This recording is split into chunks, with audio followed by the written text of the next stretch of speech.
A big issue that could come up, besides the economy, as we mentioned at the outset of the show, and certainly if this Congresswoman has her way, national security. ISIS, bad guys wanting to hit us over here and soon. She was way ahead of the curve on this. The Democratic Congressman, Tulsi Gabbard, the fine state of Hawaii. What I love about the Congresswoman she's on is I always hear from Democrats who are ticked off of what she has to say and Republicans who are ticked off. So you're a mutual offender, I guess. Are the candidates talking on either side enough about these issues to your liking? No. They're not, and they're not being held accountable for their positions on these issues of national security, on these issues of how to defeat not just ISIS, but Al-Qaeda, Jabhat al-Nusra, and a number of the other Islamic extremist groups that do pose a threat to the American people and the United States. Well, they say that it's the administration's fault for not being more diligent.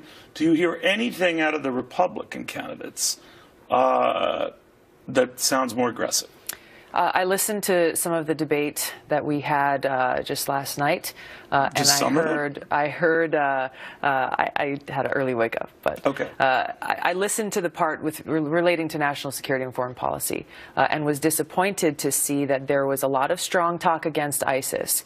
But the reality on the ground in Syria today is that if ISIS is defeated, you have Al-Qaeda-affiliated group Jabhat al-Nusra that is poised to take over all of Syria and create this emirate or caliphate there that would be a hub for Al-Qaeda. In other words, another morphed terror group, right? Exactly. And that's always that's the key here, Neil, is that people talk about ISIS, but you're not talking about the ideology, the radical Islamist ideology that's fueling ISIS, Al-Qaeda, al-Nusra, and a whole variety of other ones. You know, Ted Cruz says you bomb until the sand glows. Well, I want to say why I think that there's not enough focus being put on these Islamic extremist groups with the current policy, which I think is important to recognize, and that is because the current policy is the United States is working with so-called allies like Saudi Arabia, Turkey, Qatar, and other states to overthrow the Syrian government of Assad and are aiding and supporting directly many of these Islamic extremist groups in doing that.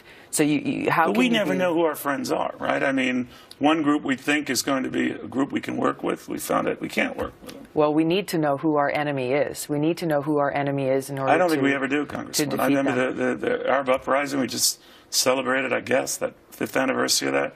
We hooked up with the wrong folks. And that's why it's important for those who are seeking to be our commander-in-chief to exercise foresight, to have a military mindset to where they're making decisions that will impact our country, our men and women in uniform, how we expend our resources.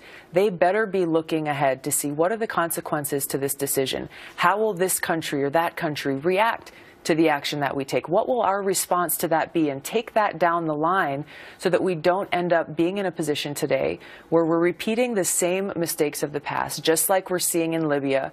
2011, the president, Secretary Clinton, Senator McCain, Senator Graham championed the overthrow of Gaddafi.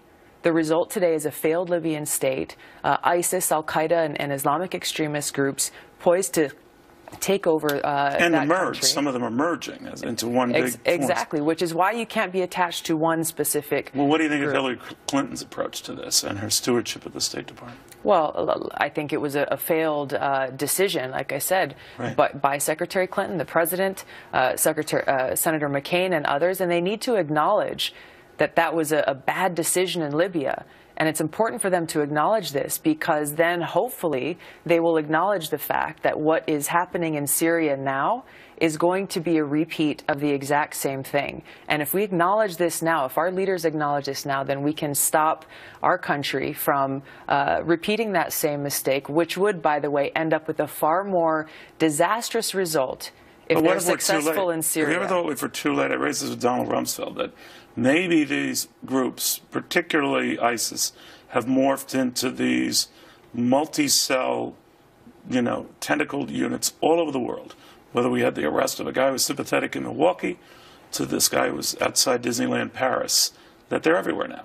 Well, I'll say this, the longer we wait, we've waited too long to take this threat seriously, to identify and understand and know our enemy and take action to defeat them.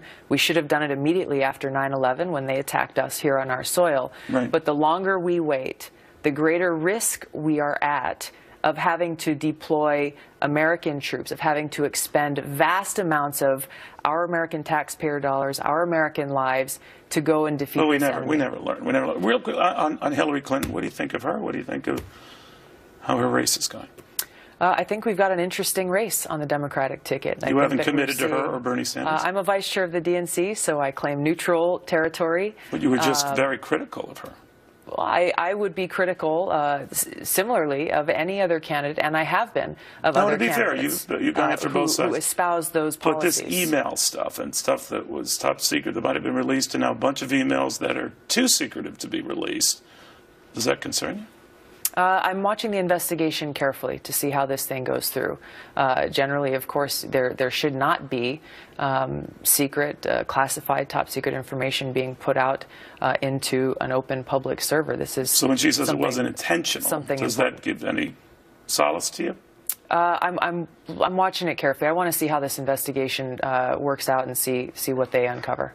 All right, Congresswoman, great pleasure seeing you, Tulsi Gabbard. We didn't even get to talk about Adele this whole tussle, but maybe next time, Congresswoman. Call Neil Adele. Call Neil. She's not, but I'm sure I'm just missing the call.